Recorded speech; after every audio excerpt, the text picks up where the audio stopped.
आणि आता बातमी येते फलटणमधील महिला डॉक्टर आत्महत्या प्रकरणासंदर्भात सुप्रिया सुळे आणि सुषमा अंधारेंनी पीडित कुटुंबाची बीडमध्ये जाऊन भेट घेतली आहे। फलटण प्रकरणामध्ये एसआयटी मध्ये निवृत्त न्यायाधीशांचा समावेश असावा अशी मागणी सुप्रिया सुळेंनी केली। दरम्यान याआधी सुप्रिया सुळेंनी पीडित कुटुंबाशी फोनवरून संवाद देखील साधला होता।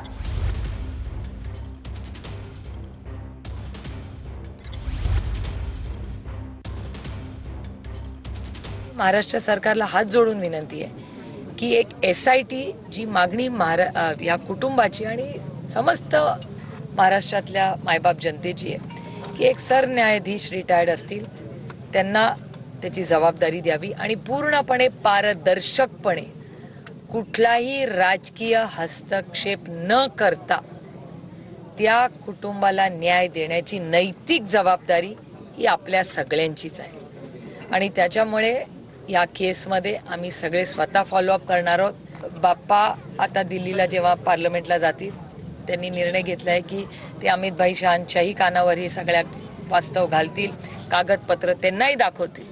आम्ही एसआयटीची तर मागणी केली नव्हती।